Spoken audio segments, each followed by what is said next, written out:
Hello again, everyone.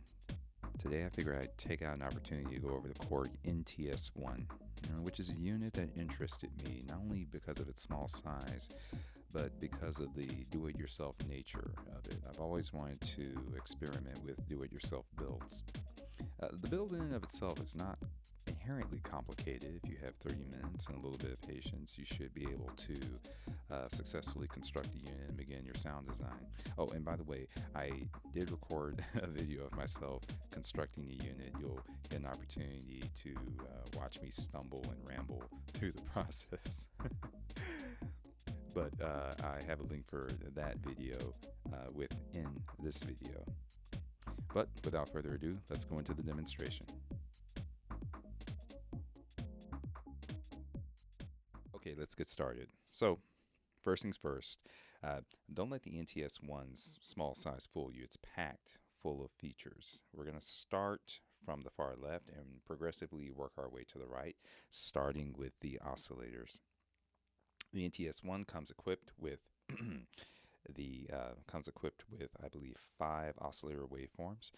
We have the saw waveform, triangle, square, variable phase modulation, and we have the user waveforms. The user waveforms can be downloaded from Korg's website, which is a completely different process altogether. Once I've wrapped my mind around it, I'll cover it in a different video. But for right now, let's go back to the sawtooth waveform. I'm going to be using the SQ64 as a controller.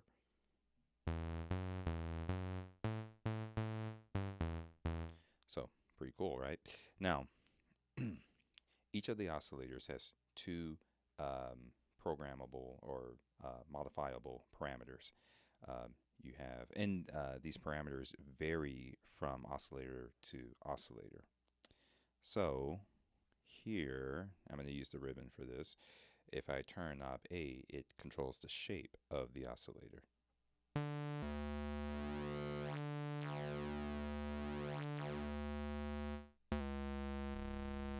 Knob B represents the alternate parameter. Okay, triangle, same difference.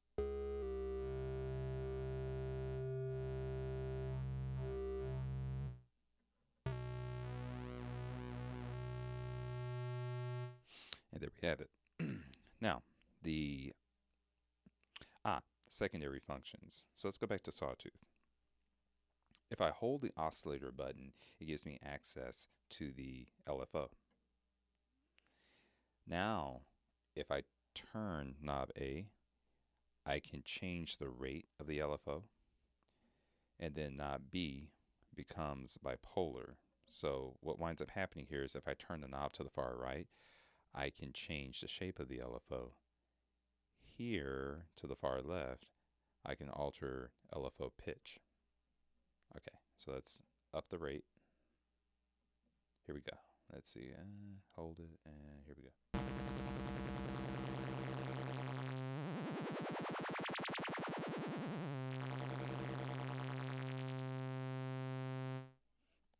Cool.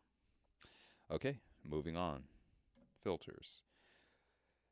The NTS-1 comes equipped with 6 filter types: 2-pole low pass, 4-pole low pass, 2-pole band pass, 4-pole band pass, sorry, 2-pole high pass, and 4-pole high pass. And usual. So essentially, we're dealing with typical filters. Again, the A and B parameters take on different functions. In this instance, we have cutoff and resonance.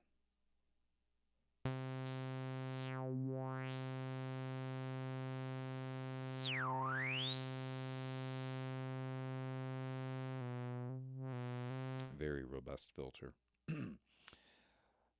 Secondary function of the filter button. If I hold filter, I can now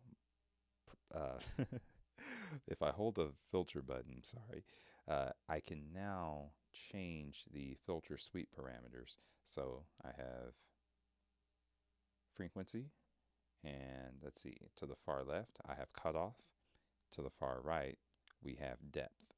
Okay, so I like doing this with bandpass, so let's try that. It's more prominent. Let's go 4-pole.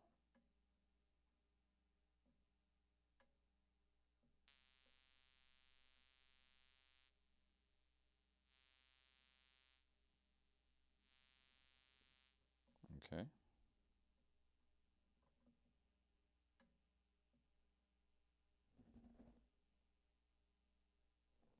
Not much there. Let's see. Huh. Bandpass, 2-pole. All right, here we go. There we go. Okay, let's see. Switch to back to low pass mode. Cut off. Good. Okay. Next, envelope generators. All right, we have our standard attack, decay, sustain, release envelope, attack, hold, release, attack, release. We have a looping envelope, which is actually pretty cool. I'll demonstrate that here in a few seconds. And then we have an envelope that just completely opens the VCA.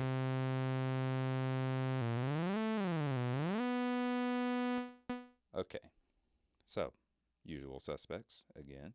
So, and by that I mean parameter A controls attack, parameter B controls release. Fast attack, slow attack, up the release.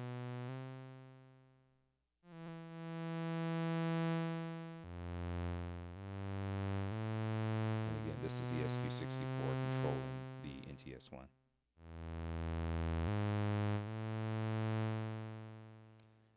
So let's talk about the looping envelope. Listen to this.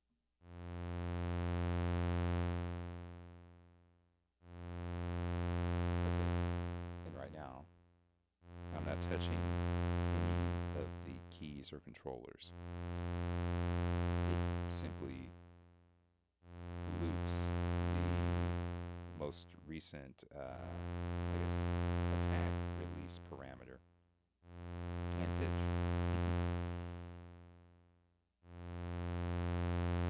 Okay, moving on. Modulations. One thing I neglected to mention, if you hold the envelope generator button, you can access tremolo. Frequency, depth,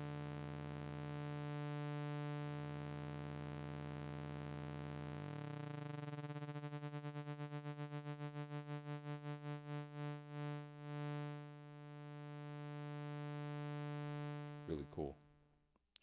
All right, let's go fast attack, quick release.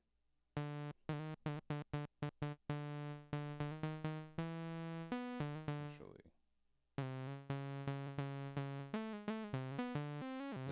let's smooth that out. Okay, moving on. Modulation. We have chorus, ensemble, phaser, and flange, I believe. Yes. With chorus, we can control timing and depth. Same difference with ensemble.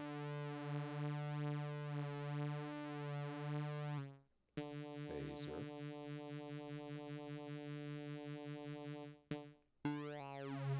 And flange. Okay. Let's switch those off. Okay, moving on to delay. Stereo delay, mono delay, ping pong delay, high pass delay, tape delay. Okay, and well, just as the names imply. Now, let's alter the timing and the depth.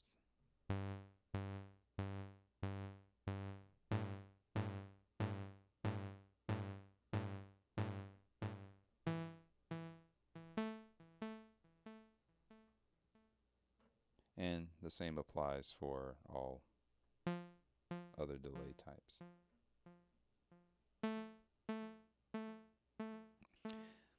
Okay.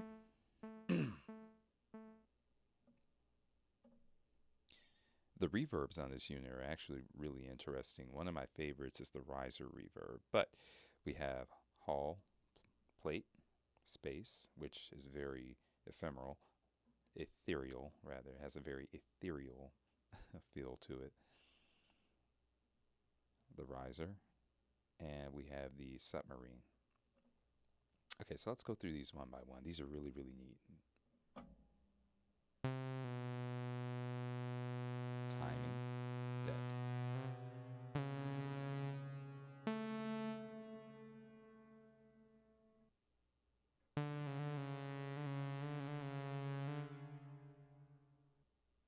Space.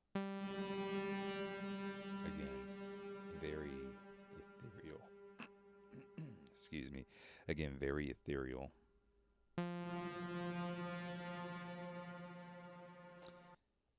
The riser reverb, like I mentioned before, is the one that interested me the most. It adds how can I say this? It adds a series of harmonic artifacts. Listen to this.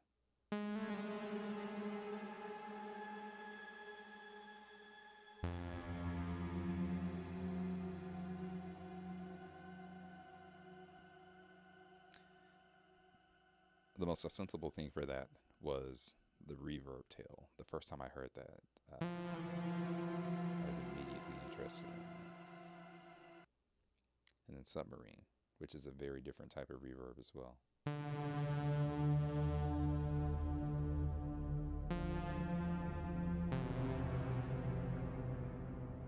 Okay, let's turn the reverb off. And now on to the arpeggiator mode. So, with the arpeggiator, well, as the name implies, we have the capability of arpeggiating our notes. So we have different modes. Now, in arpeggiator mode, each of the 6 buttons act as subfunctions. So I'll explain what I mean by that. So if I hold the arpeggiator button and press one of each of the buttons, you'll see the different modes. Octave mode, major, suspended major, augmented major, minor, diminished, which essentially separates all notes by a minor third. And there we have it. Okay, now, if I'm not mistaken, you can change your arpeggiator pattern by holding the arpeggiator button and turning the knob, changing knob A. And you can also change the resolution of your arpeggiated sequence. 16th notes, let's see, 24ths, 32nds, 48ths. That's actually very granular. Let's start with 16ths. Oh, notice another thing. If I press and hold the arpeggiator button, it begins to flash. That puts us in latch mode. So let's see here. We're going to start with octave. And again, I'm going to use the SQ64 as a controller.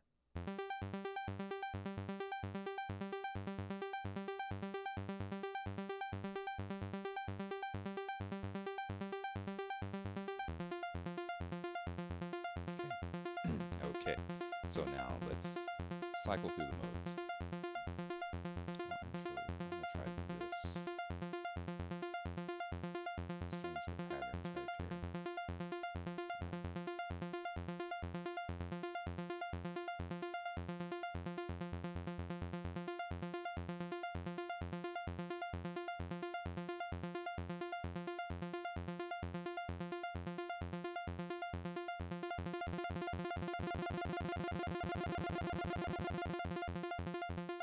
Okay, let's go through the modes. Octave, major, major suspended, or suspended major rather, augmented major,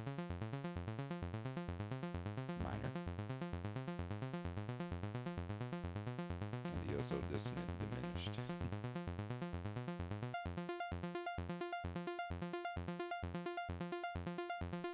And there we have it.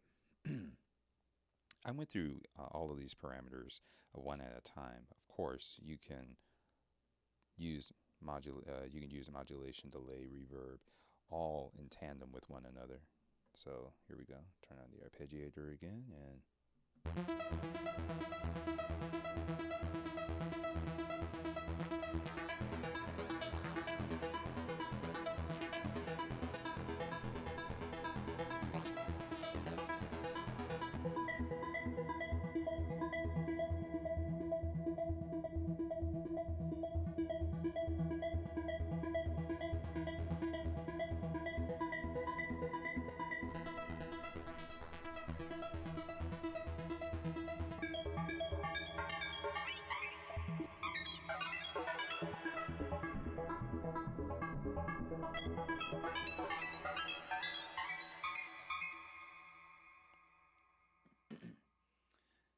so again, a variety of sound design capabilities at your disposal in this small unit.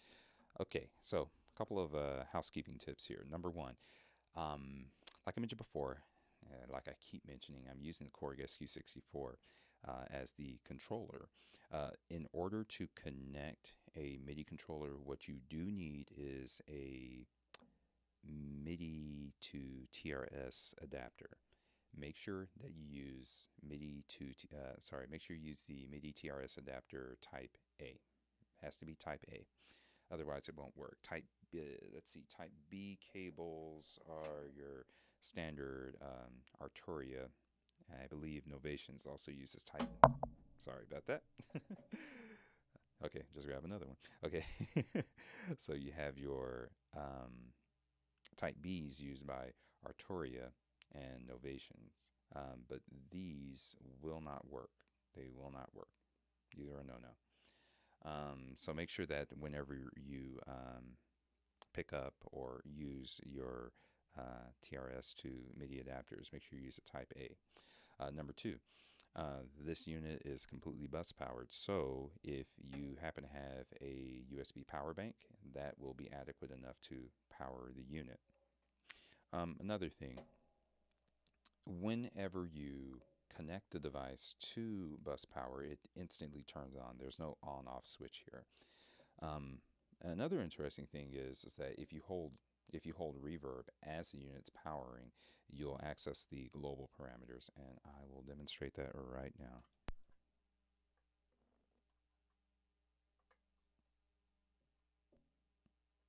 All right, now we're in global parameter mode.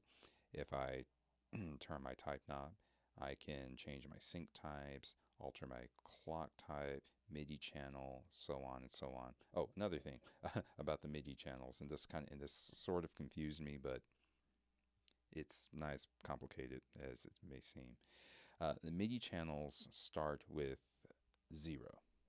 Oops, hold on, let me go back.